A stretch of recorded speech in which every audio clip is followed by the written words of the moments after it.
So 5வது கேள்வி வந்து ஒரு நல்ல ஒரு கேள்வி. இந்த மாதிரி கூடயும் பாஸ் பேப்பரில் வரல. சரியா, இந்த டஃப்பாக கூடயும் பாஸ் பேப்பரில் வரல. இதெல்லாம் முதல் பேப்பர் கேள்வி. முதல் பேப்பர் கேள்வி நினைக்கிறேன் 94 பேப்பர் கேள்வி நினைக்கிறேன்.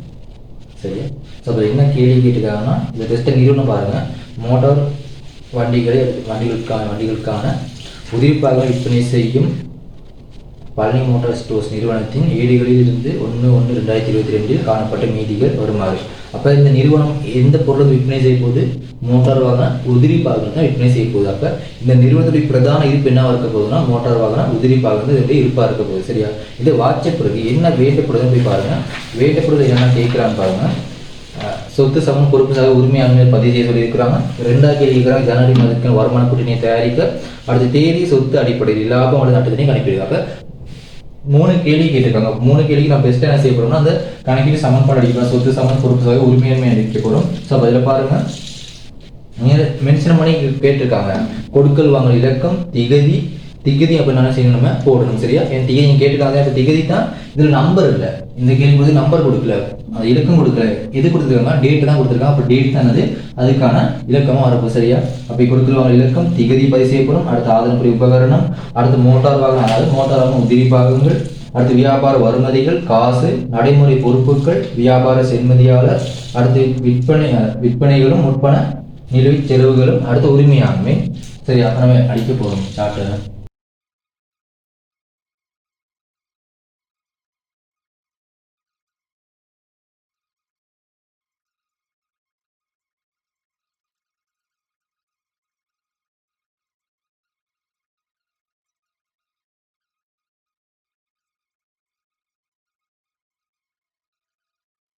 சரி, கிளியராக விளங்கி கொள்ளணும், பார்த்து கொடுங்க. 1வது இன்ஃபர்மேஷன் சொல்கிறாங்கன்னா எடிங் வந்து கிளியராக விளங்கி கொள்ளுங்க. எதை பற்றி மென்ஷன் பண்ணுறாங்க அதில் பார்த்தீங்கன்னா மோட்டார் வண்டிகளையும் அதற்கான உதிரிப்பாக விற்பனை செய்யும் பழனி மோட்டார்ஸ் நிறுவனத்தின் ஏடுகளில் 1/1/2022 காணப்பட்ட மீதிகள் வருமாறு. அப்போ இது என்ன நிறுவனத்தை மென்ஷன் பண்ணுறாங்கன்னா மோட்டார் வாகனங்களும் அதற்கான உதிரிப்பாகங்களும் விற்பனை செய்ய போகுதான்.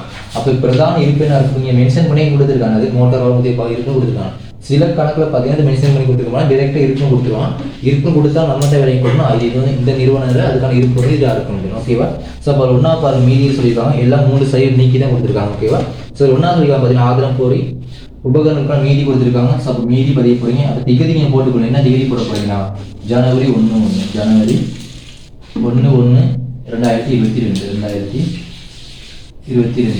மீதிகளில் பார்த்தீங்கன்னா இலக்கத்தில் போய் மீதிகள் 1வது ஆதரவுக்குரிய உபகரணம் எவ்வளோ சொல்கிறாங்க? 30,000 சொல்கிறாங்க, ப்ளஸ் 30,000. அடுத்து பார்த்தீங்கன்னா மோட்டார் வண்டிகளிலும் அதன் உதிரிப்பாக இருப்பு பார்த்தீங்கன்னா 80,000. ஸோ இருப்பு சொல்லியிருக்காங்க 80,000 சொல்லியிருக்கிறாங்க. அடுத்து என்ன சொல்லியிருக்காங்க? வியாபார வருமதியாளர் சொல்லியிருக்காங்க 6,000 ப்ளஸ் வியாபார வருமதி கூட்டப்படும் 6,000 மீதி. அடுத்து காசு பார்த்தீங்கன்னா எவ்வளோ காணப்பட்டு பார்த்தீங்கன்னா 21,000 பார்த்தீங்கன்னா காசு காணப்படுது. ஸோ இப்போ காசோடு கூட்டப்படும் 21,000 காசோடு கூட்டப்படும். அடுத்து பார்த்தீங்கன்னா வங்கி கடன். இந்த வங்கி கடன் கொடுத்துருவாங்க. இந்த வங்கி கடன் வந்து எதில் பதிவு செய்யப்படும்? வியாபார வருமதிகளையா முற்பணமாக பெற்றவைகளையா அதே பார்த்தீங்கன்னா நடைமுறை எல்லா பொறுப்புலையும் பதிவு செய்யப்படும். வங்கி கடன் நடைமுறை எல்லா பொருட்களும் பதிவு செய்யணும் வங்கி கடன். ஸோ விலைக்கு கொடுங்க. முன்னூற்றி செஞ்சுகள் நிறைய வங்கி கடன் தனியாக கொடுத்துருக்காங்க. இதில் பார்த்தீங்கன்னா பொதுவாக கொடுத்துருக்காங்க. நடைமுறை எல்லா பொருட்களும் கொடுத்துருக்காங்க, பொதுவாக கொடுத்துருக்காங்க. அப்போ தான் நம்ம விலைக்கு கொள்ளணும். எது என்ன நேரத்தில் பதிவு செய்யணும்? வங்கி கடன் தெரியும் நீண்ட கால ஒரு பொறுப்பாக காணப்படும். இப்போ நீண்ட கால பொறுப்பு பதிவு செய்ய போகிறோம். வங்கி கடன் எவ்வளோ? 20,000 பதிவு செய்ய போகிறோம். சரியா, அடுத்து பார்த்தீங்கன்னா வியாபார வருமதியாளர் கொடுத்துருக்காங்க எவ்வளோ? 40,000 ரூபாய். வியாபார வருமதியாளர் 40,000 ரூபாய். அடுத்து காணப்படும் பார்த்தீங்கன்னா விற்பனைகளும் முற்பண செலவுகள் கொடுத்துருக்காங்க. எவ்வளோ கொடுத்துருக்காங்கன்னா முற்பணமும் நிலுவைச் செலவுகளும் விற்பனை முற்பணங்களும் நிலுவைச் செலவுகள் கொடுத்துருக்காங்கன்னா 20,000 ரூபாய் கொடுத்துருக்காங்க. எவ்வளோ கொடுத்துருக்காங்க? 20,000 கொடுத்துருக்காங்க. அடுத்து பார்த்தீங்கன்னா இதில் ஒன்றும் கொடுக்கல. என்ன கொடுக்கல? இதில் என்ன கொடுக்கலன்னா உரிமையாண்மை கொடுக்கல. புரியுதா? அப்போ உரிமையாண்மை நம்ம என்ன செய்யணும்? கண்டுபிடிச்சிருக்கணும். எப்படி கண்டுபிடிக்க போறீங்க? அதாவது கூட்டி கழிக்கணும். எதை கழிக்கணும்?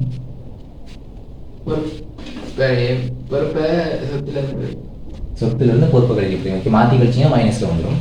சார் அப்போ என்ன செய்யணும்? சொத்துல இருந்து இந்த பொறுப்பை கழிச்சோம்னா என்ன வரப்போகுது? உரிமையாண்மை வரப்போகுது. அப்போ ஆதரவுடைய உபகரணத்தை அவளுக்கு கூட போய் ஆதரவுடைய உபகரணம் 30,000. இதில் பார்த்தீங்கன்னா உதிரிப்பாக காணக்கூடிய 80,000, 1,10,000. அதில் கூட்ட போகிறீங்க வியாபார வருமதி கூட்ட போகிறீங்க 1,70,000. அதில் கூட்ட போகிறீங்க காசை கூட்ட போகிறீங்க 20,000. 1,91,000. சரி, அதை என்ன செய்ய போறீங்கன்னா கழிக்க போறீங்க. 80,000 கழிக்க போறீங்க. அப்போ 80,000 கழிச்ச உரிமையாண்மை எவ்வளோ வந்துச்சு? செஞ்சிருக்கீங்க. அது கூட்டிட்டீங்களா? கூட்டிட்டீங்கன்னா புரியல. கூட்டி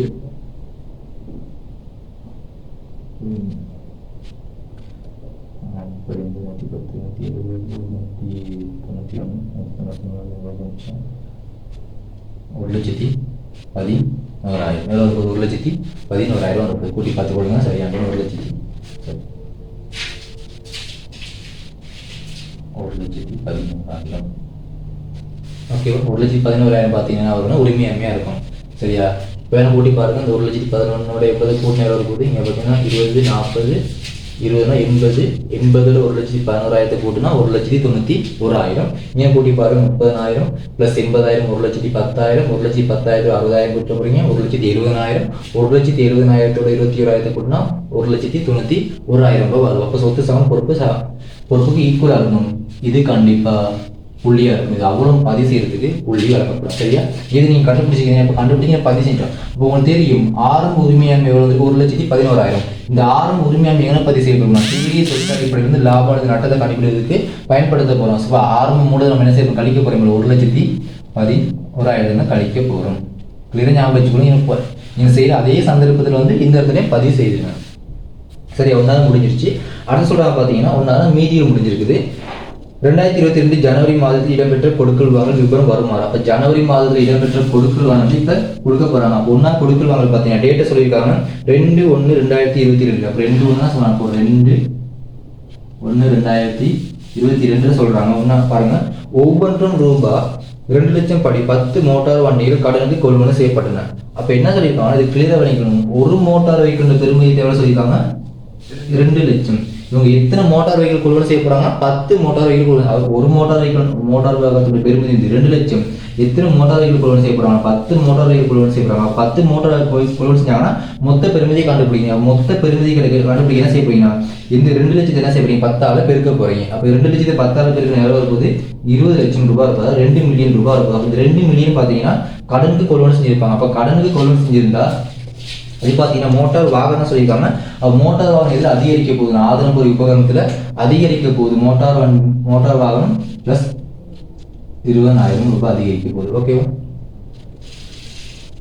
சரி, 2,000 எவ்வளோ அதிகரிக்கும்? 2,000 அதிகரிக்க போகுது. நீங்கள் அதிகரிக்கிற அதே சந்தர்ப்பத்தில் வியாபார வருமதியில் எவ்வளோ அதிகரிக்க போகுது? 2,000 அதிகரிக்க போகுது. இப்போ சொல்லுங்க, இந்த 2,000 மோட்டார் வெஹிக்கிள் பெருமதி இந்த வருமானக்குள்ள பதிவு செய்யுமா? பதிவு செய்ய மாட்டோம். இங்கே பிரதான இருப்பினது உதிரிப்பாக பிரதான இருப்பா இருக்கும். இது பார்த்தீங்கன்னா நடைமுறை எல்லாம் சொத்தா இருக்கும். அதை இங்கே பதிவு செய்ய முடியாது. சரியா? ஒன்றாவது முடிச்சு. அடுத்து பாருங்க. 2வது என்ன சொல்றாங்கன்னா 8/1/2022 நிறுவன பயன்பாட்டிற்கான ரூபாய் 40 லட்சத்திற்கு லோரி ஒன்று கடனுக்கு கொள்வனை செய்யப்பட்டதுடன் மேற்படி கடன் தவணை அடிப்படையில் செலுத்தப்பட்டது. அப்ப என்ன சொல்றாங்கன்னா நிறுவன பயன்பாட்டிற்காக இதில் பார்த்துக்கொள்ளுங்க. கீழே அடைக்கொள்ளுங்க. இந்த ஆதரவு உபகரணம் சொல்லி இந்த இருப்பு மென்ஷன் பண்ணியிருக்காங்க. மோட்டார் வாகனங்களும் ஆதரவு உபகரணங்களும் ஓகேங்களா? உதிரி பாகம் மட்டும் தான் போட்டிருக்கேன். ஸோ இதில் வராது. கீழே ஞாபகம் வச்சுக்கொள்ளுங்க. இதில் எழுதியிருக்காங்க பாருங்க. மோட்டார் வாகனங்களும் அதன் உதிரி பாகம் எழுதியிருக்காங்க. அப்போ மோட்டார் வாகனமும் உதிரி பாகம் ரெண்டும் சேர்ந்து தான் வரப்போகுது. சரியா? ஓகே, சொல்லி நம்மளுக்கு மாற்று உதிரி பாகம் மட்டும் போட்டேன். ஓகேவா? சரி பாருங்க. மோட்டார் வாகனங்களும் அதன் உதிரி பாகம் பார்த்தீங்கன்னா பதிவு செய்வாங்க. மோட்டார் வாகனம் உதிரி பாகம் இருப்பா இருக்க போகுது. சரி, அப்போ மோட்டார் வாகனம் இருப்பா இருக்க போகுது. அதனுடைய உதிரி பாகம் பார்த்தீங்கன்னா இருப்பா இருக்க போகுது. சரி, அப்போ உதிரி பாகத்தில் பார்த்தீங்கன்னா உதிரி பாகம் மோட்டார் வாகனம் எவ்வளோ வரப்போகுதுன்னா 2,000 வரப்போகுது. அப்போ 2,000 பார்த்தீங்கன்னா கண்டிப்பாக அதிகரிச்சிருக்கும். இருப்புல அதாவது மோட்டார் வாகனங்களும் உதிரி பாகம் இருப்பு 2,000 அதிகரிச்சிருக்கும். அதே மாதிரி வியாபார வருமதியில் 2,000 அதிகரிச்சிருக்கும். ஸோ இந்த செம்மையாக பார்த்து எங்கே தாக்கத்தை ஏற்படுத்த போகுதுன்னா கொள்வனவுக்கு தாக்கத்தை ஏற்படுத்த போகுது. இதில் தாக்கத்தை ஏற்படுத்த போகுது. கொள்வனவு தாக்கத்தை ஏற்படுத்த போகுது. அப்போ கொள்வனவு நம்ம எவ்வளோ கூட்ட போகிறோம்னா 20,000 2,000 கூட்ட போகிறோம். 20,000 2,000 கூட்ட போகிறோம். இந்த எடிங் ரொம்ப முக்கியம். ஓகேவா? எடிங் பிரச்சனை இல்லை. தவறுதல் அந்த ஆதரவு உபகரணத்தில் போட்டிருந்தோம்னா கணக்கு பிழை தந்து பேலன்ஸ் ஆகும். ஆனால் கணக்கு பிழை. சரியா? அப்போ கிளியர் ஞாபகம் வச்சு இந்த எடிங் ரொம்ப முக்கியம். அதை மென்ஷன் பண்ணியே சொல்லியிருக்காங்க. மோட்டார் வாகனங்களும் ஆதரவு உபகரணங்களின் மோட்டார் வாகனங்களும் அதன் உதிரி பாகங்களும். சரியா? அடுத்து 3வது சொல்லியிருக்காங்க பாருங்க. 3வது போகும். அடுத்து பாருங்க டேட் சொல்லியிருக்காங்க 1/10/2022 1/10/2022 அடுத்து பாருங்க ஞாபகம் வச்சுக்கோங்க. சரி மேல் செய்யலாம் 8/1/2022 பாருங்க நிறுவன பயன்பாட்டிற்கென சரியா இதுல மென்ஷன் பண்ணி சொல்லியிருக்காங்க 8/1/2022 நிறுவன பயன்பாட்டிற்கென கொள்வனவு செய்யப்பட்ட லொரியின் பெறுமதி எவ்வளவா 40 லட்சம் பெறுமதி சொல்றாங்க. இது பாத்தீங்கன்னா காசா செலுத்தி இருக்கிறாங்களா காசா செலுத்தி எப்படி செலுத்துறாங்க தவணை அடிப்படையில் செலுத்துறாங்க. அப்ப தவணை அடிப்படையில் செலுத்துறாங்க அது என்னவா இருக்கும் கடன் கொள்வனவா இருக்கும். சரி அப்ப கடன் கொள்வனவா இருந்தா இது எங்க பதிவு செய்ய போறோம்னா ஆதனப்பொறி உபகரணங்கள் அதிகரிக்க போகுது. எவ்வளவு அதிகரிக்க போகுதுன்னா 4000 அதிகரிக்க போகுது. இது பிரச்சனைக்கு 4000 அதிகரிக்கிறது ஆதனப்பொறி உபகரணம். மோட்டார் வெஹிக்கிளும் அதன் உதிரிப்பாக வந்தால் மட்டும்தான் இருப்பா இருக்கும். அதை தவிர்த்து ஏன் எவ்வளோ வந்தது ஆதனப்பொறி உபகரணம் பார்த்தீங்கன்னா லொரியை தான் மென்ஷன் பண்ணியிருக்காங்க. அப்போ லொரி தான் அதிகரிக்க போகுது சரியா. அடுத்து பார்த்தீங்கன்னா இதுல என்ன சொல்றாங்கன்னா இந்த 40 லட்சம் பெறுமதியான அந்த லொரியை எப்படி செலுத்த போறாங்கன்னா தவணை அடிப்படையில் தான் செலுத்த போறாங்க. அப்ப தவணை அடிப்படையில் செலுத்தினா அதை நம்ம போயிட்டு வியாபார வருமதியில பதிவு செய்ய முடியுமா? பதிவு செய்ய முடியாது. 40 லட்சம்னா ஒரு வருடத்தை கட்ட முடியுமா? கட்ட முடியாது. ஒரு 5-6 வருடம் போகும். அதனால பார்த்தீங்கன்னா அது என்னவா இருக்கும்னா நடைமுறை அல்ல பொறுப்பா இருக்கும். ஸோ நடைமுறை அல்ல பொறுப்போடு என்ன செய்ய போறோம்னா கூட்ட போறோம் 4000 கூட்டுவோம். ஓகேவா? அடுத்து சொல்றாங்க பார்த்தீங்கன்னா 1/10/2022 நான் டேட் ஞாபகம் வச்சுக்கோங்கன்னா 3/10/1/2022 என்ன சொல்றாங்கன்னா 2/1 கொள்வனவு செய்யப்பட்ட மோட்டார் வண்டிகளில்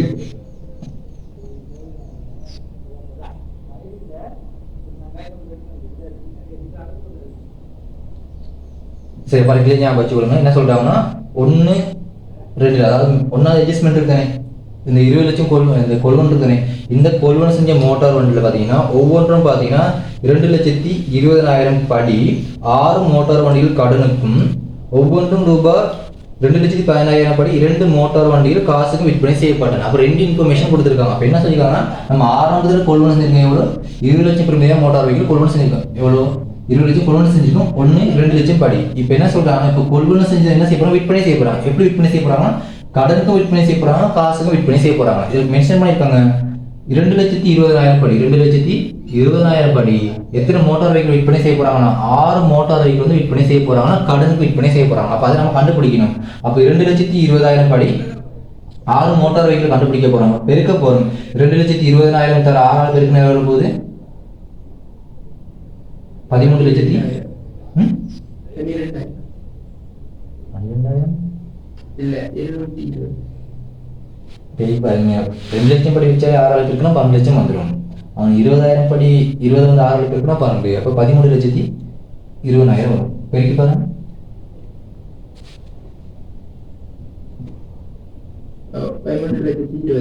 சரியா 13,20,000 கடன் விற்பனை செய்யுங்க. அப்போ கடன் பட்டோர் என்ன செய்ய போகுது அதிகரிக்க போகுது.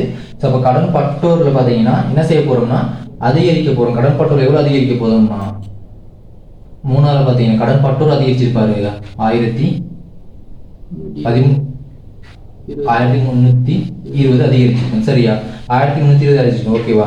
அடுத்து என்ன சொல்றாங்கன்னா காசு விற்பனை செஞ்சிருக்காங்க ஒவ்வொன்றும் 2,15,000 படி 2,15,000 படி எத்தனை மோட்டார் வெஹிக்கிள் விற்பனை செஞ்சிருக்காங்க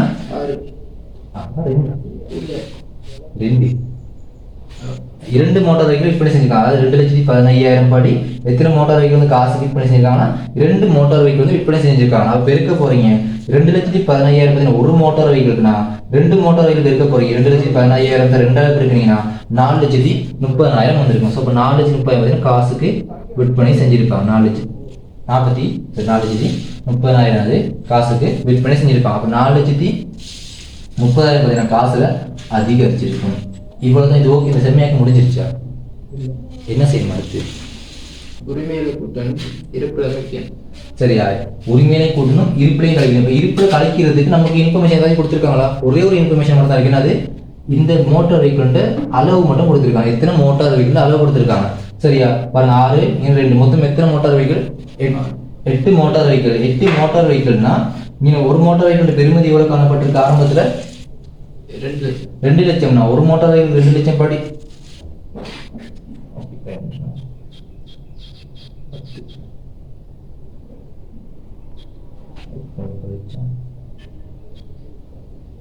சரியா நீ எவ்வளவு இருக்கும் 1,800 வரப்போகுது. எவ்வளவு வரப்போகுது 1,800. அதாவது ஒரு மோட்டார் வெஹிக்கிள் கிரைம் எவ்வளோ 2 லட்சம் தானே. ஒரு மோட்டார் வெஹிக்கிள் கிரயம் வந்து 2 லட்சம். சரியா? இங்க எத்தனை மோட்டார் வெஹிக்கிள் மொத்தம் விற்பனை செய்ய போறாங்க? 8 விற்பனை செய்ய போறாங்க. ஒரு மோட்டார் வெஹிக்கிள் தான் 2 லட்சம்னா எத்தனை மோட்டார் வெஹிக்கிள்? 14. சரி, ஓகே. 2 பேருக்கு நீங்க என்ன செஞ்சிருப்பீங்க? ஒரு மோட்டார் வெஹிக்கிள் தான் 2 லட்சம்னா 2 லட்சத்தை என்ன செஞ்சிருப்பீங்க?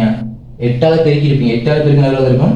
16 லட்சம் வந்திருக்கும். ஸோ 16 லட்சம் பார்த்தீங்கன்னா குறைவடைஞ்சிருக்கு. எதில் குறைவடைஞ்சிருக்கும்னா இந்த மோட்டார் வாகனங்களும் அதன் உதிரி பாகங்களும் குறைவடைஞ்சிருக்கும்.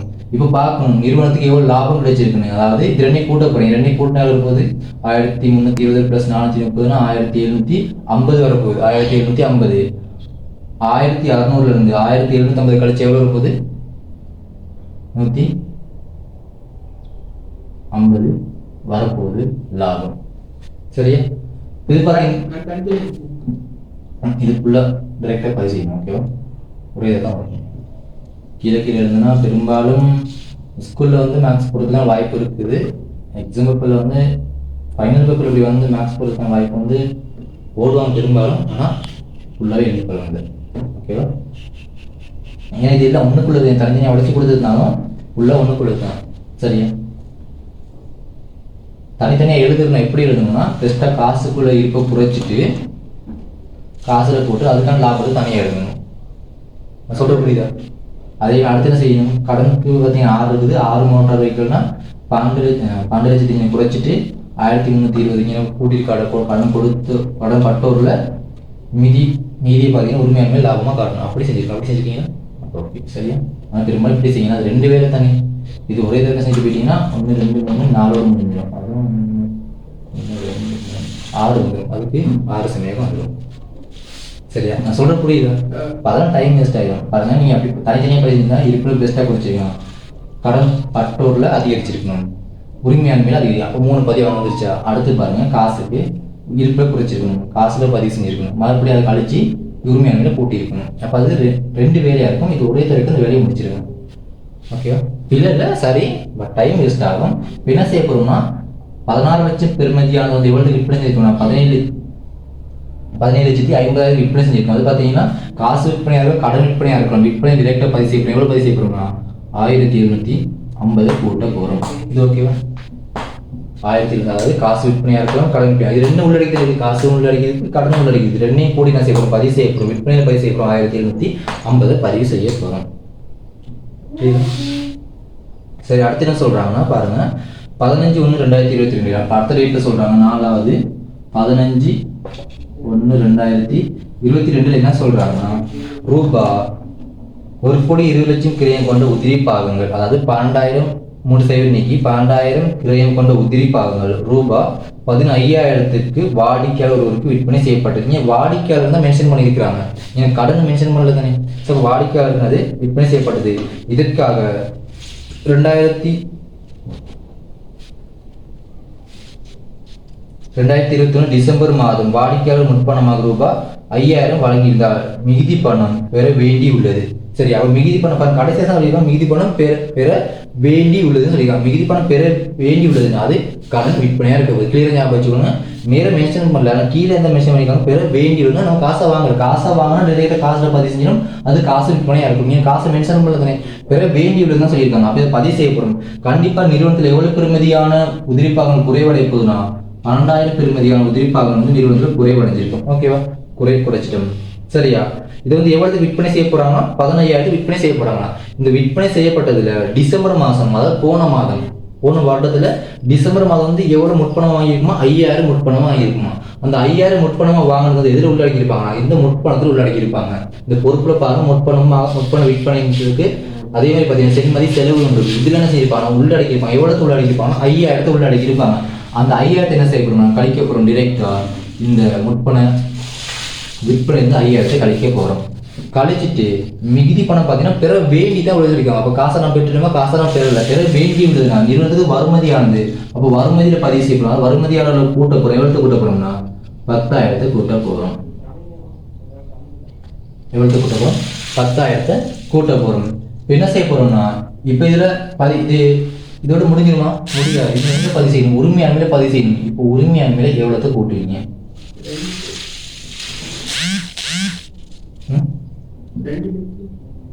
2 2000 கூட்டணுமா கழிக்கணுமா?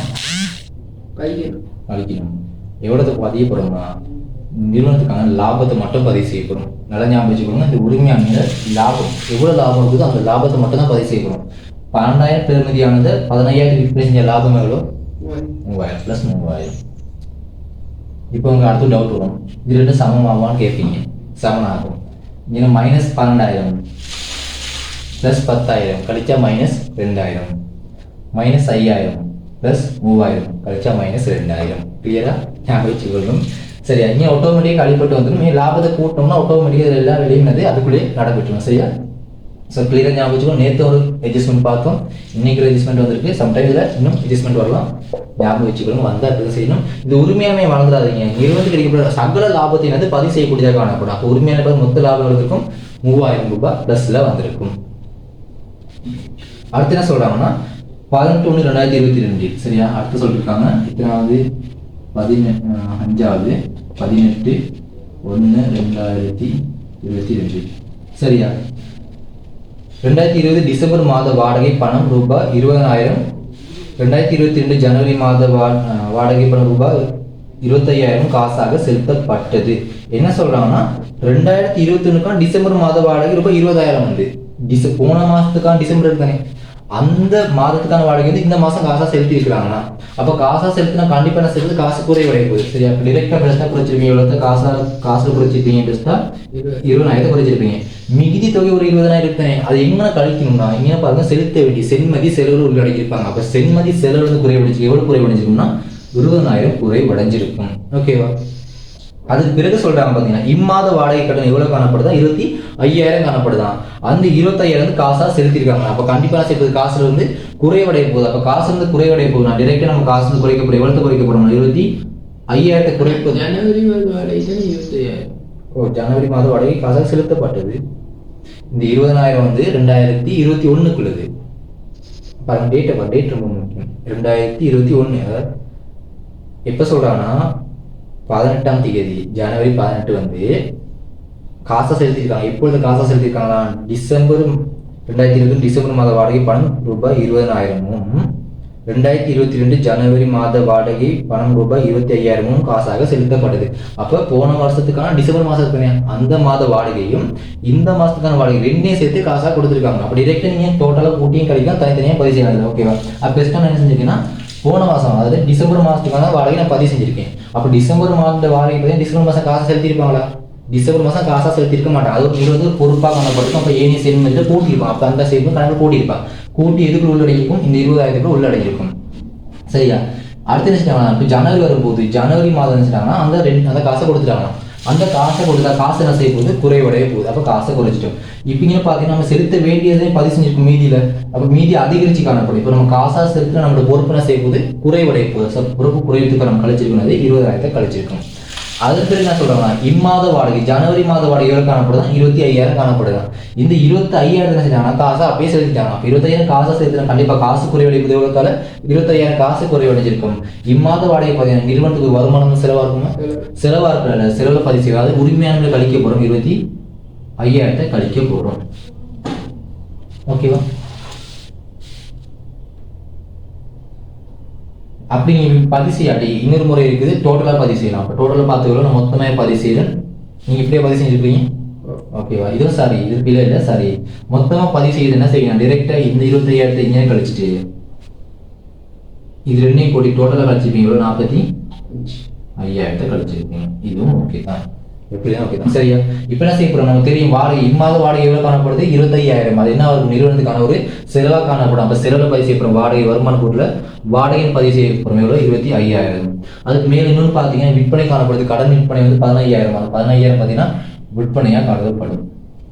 அதையும் பதிவு செஞ்சிடும் 15,000.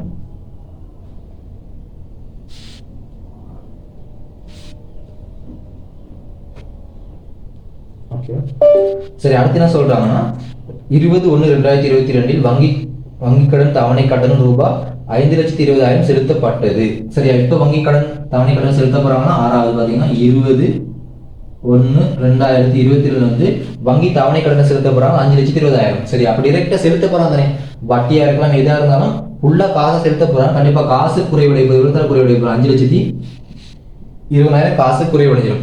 இந்த 5,20,000 காசுல பார்த்தீங்கன்னா உள்ளடங்கிய வட்டி தொகை சொல்கிறாங்க 20,000 வட்டி தொகை சொல்றாங்க. இந்த வட்டி நிறுவனத்துக்கு தான் செலவா இருக்கும். இது யாருக்கு செலவா இருக்காது, வங்கிக்கு செலவா இருக்காது. வங்கிக்கு ஒரு வருமானமா இருக்கும். அந்த வருமானத்தை கொண்டு போய் நம்ம என்ன செய்ய முடியாது, அந்த வங்கி கடன் கழிக்க முடியாது, வங்கியும் கழிக்காது. சரியா? நம்ம என்ன செய்யணும், அந்த வங்கி வட்டி பார்த்தீங்கன்னா நிறுவனத்துக்கு ஒரு செலவு குறைவடைய போகுது, செலவு அதிகரிக்க போகுது. செலவு அதிகரிச்சா லாபம் குறைவடைய போகுது. 20,000 அப்ப உரிமையான என்ன செஞ்சுக்கும், 20,000 வங்கி வட்டியும் குறைவடைஞ்சிக்கும். இப்போ குறைவடையதோட இப்போ வங்கி கடன் தவணை கடன் என்ன செய்ய போகுது, குறைவடை கட்ட போறோம். கட்டுனா வங்கி பொறுப்பு என்ன செய்ய போறோம், குறைவடைய போகுது. நல்லா ஞாபகம் வச்சு கொடுங்க, வட்டியை நம்ம என்ன செய்ய போறோம், கழிக்க மாட்டோம். உண்மையான தவணை கடன் மட்டும் கழிக்கூடியதாக காணப்படும். அப்போ தவணை கடன் எவ்வளவு காணப்படுது, 500 காணப்படும். 500 கழிக்க போறோம். சரியா? இந்த 20,000 நிறுவனத்துக்கு வட்டி ஒரு செலவா இருக்கும். இந்த செலவுல பாத்தீங்கன்னா செலவுல போய் செய்ய போறோம் வட்டின்ட்டு 20,000 பதிவு செய்ய போறோம்.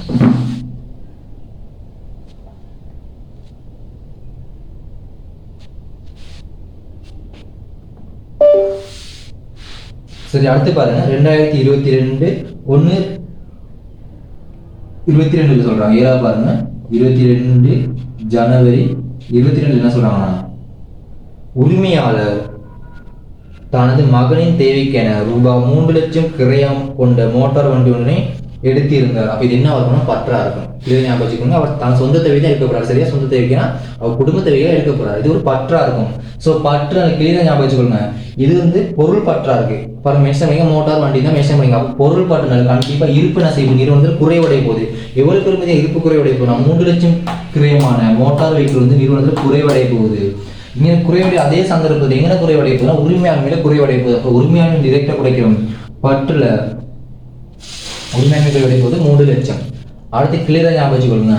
இது பாத்தீங்கன்னா பொருள் பற்றுனல எங்க தாக்கத்தை ஏற்படுத்த போது, வருமான பொருள் தாக்கத்தை ஏற்படுத்த போது. கொள்வன் கழிக்க போறோம். பொருள் பற்று குட்டி பாருங்க 1,14,660 1,10,000 காணப்படுது. அதில் கூட்ட போறீங்க 150 கூட்ட போறீங்க.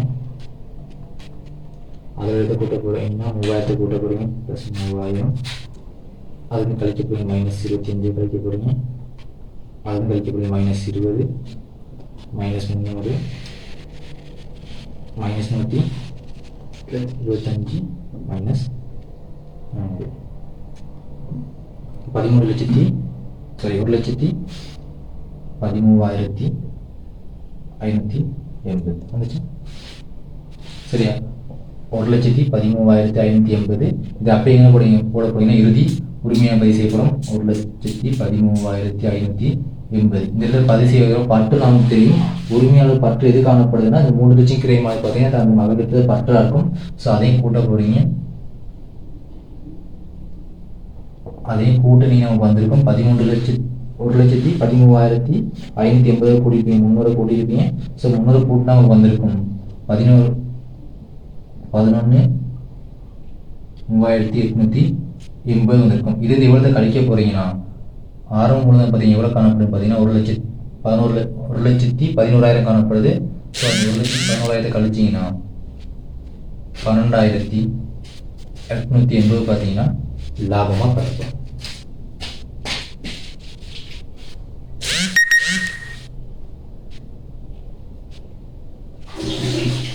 சரியா? அடுத்து என்ன செய்ய போறோம்னா இந்த வருமானம் நம்ம செய்ய போறோம். இப்போ வருமானம் செய்யறதுக்கு விற்பனை தெரியும். விற்பனை ரெண்டையும் கூட்ட போறீங்க. ஸோ கூட்ட விற்பனை விற்போம் 16,750. இந்த 16,750 கழிக்க போறீங்க. எவ்வளவு கழிக்க போறீங்கன்னா விற்பனை கிரயம் திருப்பம் காணப்படுது எவ்வளோ 625 காணப்படுது. ஸோ 625 கழிச்சு நமக்கு வந்திருக்கும் 16,125 வந்திருக்கும். இந்த 16,125 நம்ம எங்கே மாற்ற போறோம், 2,000 மாற்ற போறோம். அடுத்து என்ன செய்ய போறோம்னா ஆரம்ப இருப்பு 80,000 பதிவு செஞ்சிருக்கும். கொள்வனை பார்த்தீங்கன்னா ஒரே ஒரு கொள்வன் மட்டும் தான் காணப்படுது. எவ்வளோ இந்த 2,000 மட்டும் காணப்படும். டிரெக்ட் அந்த 2,000 நீங்கள் மாத்துறேன். அது பிறகு பார்த்தீங்கன்னா என்ன செய்ய போறோம், இது ரெண்டையும் கூட்டணும்னா 82,000 வரப்போகுது. ஸோ 82,000 பதிவு செஞ்சிட்டோம். அது பிறகு நம்ம என்ன செய்ய போறோம்னா இதை கழிக்க போறோம். எதை கழிக்க போறோம்னா பொருள் பற்று 300 காணப்படும். அதை கழிக்க போறோம். அதே மாதிரி இறுதி இருப்பு எவ்வளோ காணப்படுது 67,600 காணப்படுது. அதையும் நம்ம கழிக்க போறோம். ஸோ கழிச்சு மாற்றி நம்ம 2,000 மாதிரி விற்பனை கிரை வரப்போகுது. அப்போ விற்பனை கிரை எவ்வளோ இருக்குன்னா 82,000 கழிக்க போகிறோம். 67,000 900 கழிக்க போகிறோம். ஸோ 900 கழிச்சு நமக்கு வந்திருக்கும் 14,100 வந்திருக்கும். ஸோ 14,100 வந்திருக்கும். 14,100 வந்திருக்கும். ஸோ 15 கழிக்க போகிறோம்னா மேலே கழிக்க போகிறோம் 16,125. 16,125 கழிக்க போகிறோம். கழிச்சவங்க எவ்வளோ போகுதுன்னா 2,000 மொத்த லாபம் வந்திருக்கும் 2,025. இந்த மொத்த லாபத்தை நம்ம என்ன செய்ய போகிறோம்னா இனி வருமானம் நிறுவனத்தில் எதுவுமே இல்லை. செலவு காணப்படுது. எவ்வளோ காணப்படுதுன்னா 45 காணப்படுது. ஸோ கழிச்சவங்க 45 2025 45 கழிச்சவங்க எவ்வளோ வரப்போகுதுன்னா நிறுவனத்துக்கு லாபம் வந்திருக்கும் 1,980 வந்திருக்கும். வருமான கூட்டு அடிப்படை லாபம் வந்திருக்கும் 1,980 வந்திருக்கும்.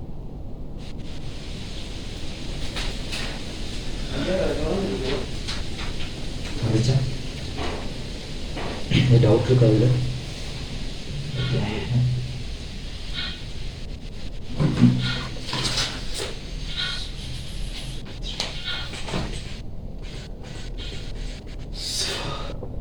டவுட் இருக்காது இல்லை. இதை கொஞ்சம் நீங்கள் திரும்ப செஞ்சு ப்ராக்டிஸ் பண்ணி கொடுங்க. எத்தனை ஆகுதுன்னா இது 15,000 ரேட் இருக்குது. 15,000 அந்த 12,000 15,000 அதுவும் இது ஒத்திருப்பம் இருக்குது. ஒருத்தர் செஞ்சு கொள்ளுங்க. முன்னுக்கு நான் பார்த்தோம். முன்னுக்கு ஞாபகம் இருக்காங்க பார்த்ததுல வந்து சதவீதம் கொடுத்துருக்காங்க 25 லாபம் கொடுத்து. ஸோ அதையும் செஞ்சுக்கோங்க. ப்ராக்டிஸ் பண்ணிக்கோங்க. எதுக்கு ப்ராக்டிஸ் பண்ணி கொடுத்தீங்கன்னா இதே மாதிரி எதுக்கு வர போகுதுன்னா அவங்கள்ட்ட முதன்மை ஈடு செய்யும் போது வரும். அதாவது வீதத்தை தான் கொடுத்துருப்பாங்க. நம்ம தான் கண்டுபிடிக்கணும். அதான் கண்டுபிடிச்சி பதிவு செய்யணும். ஸோ அப்போ இது நேற்று பார்த்த கணக்கு அதே மாதிரி செம்மையாக கொண்டு வச்சு அதையும் இது செஞ்சு ப்ராக்டிஸ் பண்ணி கொள்ளணும். ஓகேவா? இன்னும் கேள்வி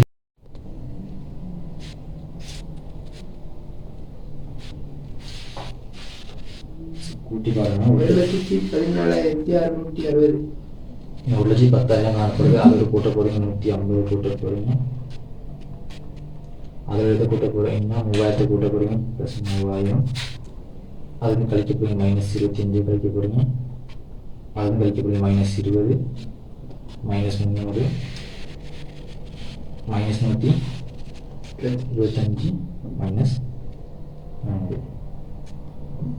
1,13,580 வந்துச்சு. சரியா? 1,13,580. இது அப்படியே என்ன போட போறீங்கன்னா இறுதி உரிமையாக பதிவு செய்யப்படும் 1,13,580. இந்த இடத்துல பதிவு செய்ய பற்று நமக்கு தெரியும். உரிமையாளர் பற்று எது காணப்படுதுன்னா இந்த 3 லட்சம் கிரை மாதிரி பார்த்தீங்கன்னா அந்த மகளுக்கு பற்றா இருக்கும். ஸோ அதையும் கூட்ட போறீங்க. அதையும் கூட்ட நீங்க நமக்கு வந்திருக்கும் 1,13,580 கூட்டியிருப்பீங்க. 300 கூட்டியிருப்பீங்க. ஸோ 300 கூட்டினா நமக்கு வந்திருக்கும் 11,3,880 வந்திருக்கும். இது எவ்வளோ கழிக்க போறீங்கன்னா ஆரம்பம் மூலம் பார்த்தீங்கன்னா எவ்வளோ காணப்படும் பார்த்தீங்கன்னா 1,11,000 காணப்படுது. ஸோ அந்த 1,11,000 கழிச்சிங்கன்னா 12,880 பார்த்தீங்கன்னா லாபமாக கிடைக்கும்.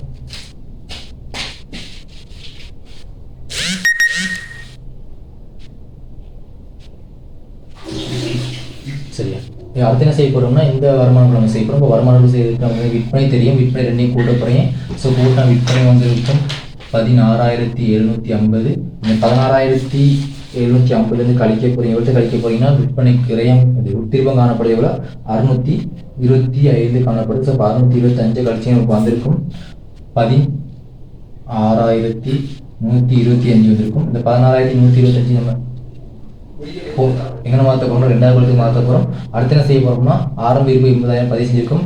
கொள்ளுனை பார்த்தீங்கன்னா ஒரே ஒரு கொள்ளுன் மட்டும் தான் காணப்படுது. எவ்வளோ இந்த 2,000 மட்டும் தான் காணப்படும். டிரெக்ட் அந்த 2,000 இங்கே மாத்திரம். அது பிறகு பார்த்தீங்கன்னா என்ன செய்ய போகிறோம் இது 2 கூட்டணும்னா 82,000 வரப்போகுது. ஸோ 82,000 பதிவு செஞ்சிட்டோம். அதன் பிறகு நம்ம என்ன செய்ய போகிறோம்னா இதை கழிக்க போகிறோம். எதை கழிக்க போகிறோம்னா பொருள் பட்டு 300 காணப்படும். அதை கழிக்க போகிறோம். அதே மாதிரி இறுதி இருப்பு எவ்வளோ காணப்படுது 67,600 காணப்படுது. அதையும் நம்ம கழிக்க போகிறோம். ஸோ கழிச்சு மாற்றி நம்ம 2,000 மாதிரி விற்பனைக்குறை வரப்போகுது. அப்போ விற்பனைக்குறை எவ்வளோ இருப்போம்னா 82,000 கழிக்க போகிறோம் 67,600 900 கழிக்கப்படும். ஸோ 900 கழிச்சு உங்களுக்கு வந்திருக்கும் 14,100 வந்திருக்கும். ஸோ 14,100 வந்திருக்கும்.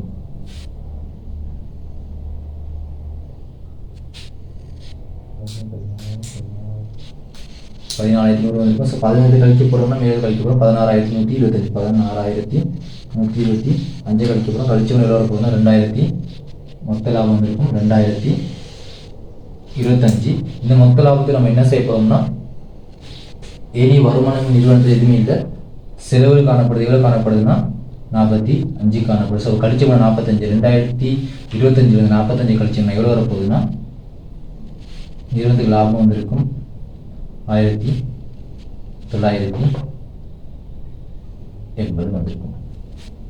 வருமான கூட்டு அடிப்படை லாபம் வந்திருக்கும் 1980 வந்திருக்கும்.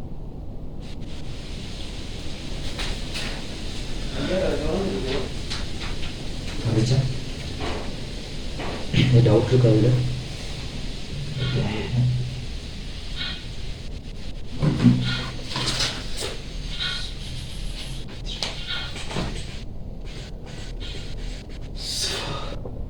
டவுட் இருக்காது இல்லை.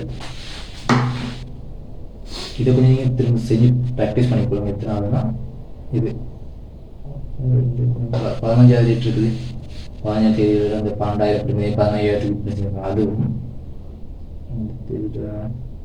இது ஒத்திருப்பம் இருக்குது. ஒருத்தர் செஞ்சு கொள்ளுங்க. முன்னுக்கு நான் பார்த்தோம், முன்னுக்கு ஞாபகம் இருக்கிறவங்களை பார்த்ததில் வந்து சதவீதம் கொடுத்துருந்தாங்க 25 லாபம் கொடுத்து. ஸோ அதையும் செஞ்சுக்கோங்க, ப்ராக்டிஸ் பண்ணிக்கோங்க. இதுக்கு ப்ராக்டிஸ் பண்ணி கொடுத்தீங்கன்னா இதே மாதிரி எதுக்கு வரப்போகுதுன்னா அவங்கள்ட்ட முதன்மை ஈடு செய்யும் போது வரும். அதாவது வீதத்தை தான் கொடுத்துருப்பாங்க, நம்ம தான் கண்டுபிடிக்கணும், அதான் கண்டுபிடிச்சி பதிவு செய்யணும். ஸோ அப்போ இது நேற்று பார்த்த கணக்கில் அதே மாதிரி செம்மையாக கொண்டு வச்சு அதையும் செஞ்சு ப்ராக்டிஸ் பண்ணி கொள்ளணும். ஓகே.